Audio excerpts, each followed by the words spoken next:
Bitcoin did the unexpected and broke an important resistance line. I think there's a huge opportunity right now to long and short Bitcoin. I'm going to explain to you guys what happened on Bitcoin and also what is going to happen on Bitcoin, because right now I see an important short that maybe you can take actually right now. And also I've got a new long idea because Bitcoin broke out of the most important yearly volume, the second highest volume in the past year. So let me right now flip to the TA because I must talk about what's happening and what's going on Bitcoin, because yesterday we had seen actually, as you can see, Bitcoin trying to break or fake out 105. We had talked about how Bitcoin was actually within a range, and I spoke about how we can actually technically trade this range. I told you guys that I'm going to be either waiting for a little long here, and I also would prefer, to be honest, this area for a long and also this area for a short. So yes, I was waiting at the night, midnight, Sunday to Monday. I was waiting once the CME opens for any sign of weakness, for so I can actually get a nice short based on these highs being taken. However, why didn't I short the 105 resistance line? As you can see clearly and as easily, if someone is questioning how exactly to know what is considered a fake out, a bad reaction or a good reaction, as you can see on the lower time frame, even on the 30-minute time frame, we easily did not actually lose the 105 104 area. We quickly just hit it and then immediately broke out of it. To be honest, I even made the most out of using the order flow app. I saw the huge amount of shorts that were literally open whilst we're hitting the area, which shows me, to be honest, that multiple people or multiple traders are trying to literally short the same idea. So I saw with the visual, to be honest, clearance in terms of candles, I saw visually that the candles were strong. I did not see any sign of weakness in terms of at least closing 1 hourly candle below 104. And even with that being said, I actually, to be honest, made the most out of using the order flow app, that shorts are opening, the CME is going to open, and I saw visually that candles are not closing below 104, hence why I decided against the fact that I'm going to short here, even though, as I told you guys, it's always scenario based or scenario backed plan. So yes, we had, just to be totally transparent, we had a plan with my previous live streams also on this channel, and even on the Moon's Weekend show from yesterday, I spoke about how we can actually, after we had gotten the bounce from 102 101, we had actually waited for a reaction here. If we had actually faked it out, then this would have been actually a nice short. But just because I saw no visual weakness and a lot of shorts opening, high shorts means that everybody trying to actually trade the fake out, hence why we actually pushed up higher. So right now what I'm going to talk about is what actually how we can make the most out of this break, because as I told you guys, I'd never, to be honest, like try to long the break out of 105, even though, just to give you a better idea of why 104.6 or just the zone of 105 to 104 is very, very much important, because as I told you in the previous live streams and also videos, that if you go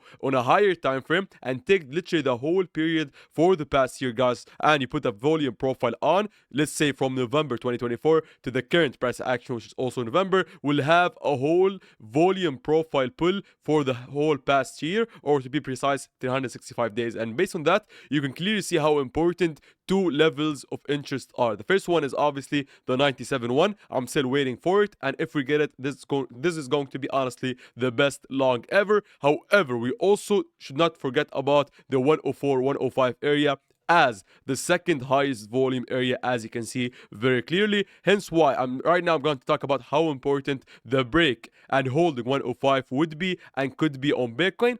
And also I'll talk about little scalps, shorts and longs right now that we can actually take all together, because if I go on a lower time frame, I've explained previously how it is not, to be honest, preferred in my way of trading to actually long the breakout. So even though I spoke about in my previous live streams, in my previous videos, that breaking out of 105 would cancel the idea of getting a short here, and then I'd be expecting a push up to 108. This is actually happened and is happening right now, and I'm still expecting higher right now. I'm going to talk about my expectations later on, but just to give you a better idea of why I'm against, to be honest, like longing the break out of this, because as I told you here, at this area of interest at 104 105, we either see some weakness and then jump into a short based on us faking out the highs, Or if we do not get this, I'm going to be staying away from longing or shorting because, to be honest, as I told you guys, expecting higher to come. But to be honest, you'd never catch me trying to long here. I either get my short,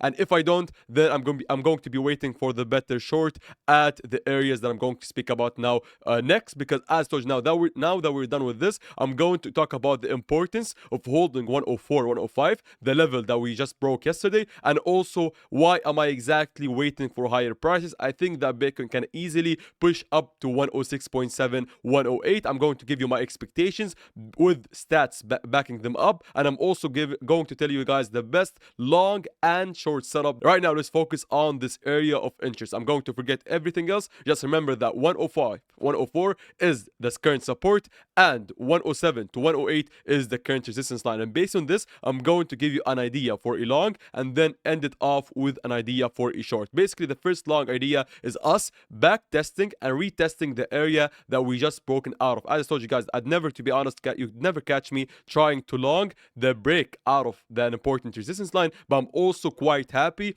if we get given a back down move to the same area and then retesting it as support. I told you guys I always look to long whenever we're going down, so you'd never catch me like getting into a long because this one, to be honest, would be a low probability trades. Like I'd hate to get to long here because you'd never know. We either go up, which could be good, but we also have a higher likelihood of us going lower. So just to avoid that, avoid losing money by long in here, I'd much rather just wait for the price to go up and then look for a little retracement within the current price action of us being a bit bullish now, and then waiting for support to be hit and then for a long. Now let me also talk about the next short idea that I'm also planning to take. As I told you guys, I always look for little liquidity grabs and also for important area of resistance just to be taken before shorting. I always look for a bump to the upside before shorting. So even as I told you guys, I'm waiting for a dump to long, and I'm waiting for a to be honest, a pump to short. Probably we can actually have them both happening. So maybe we can get this and then get the other one. But to be honest, I do not care. I've got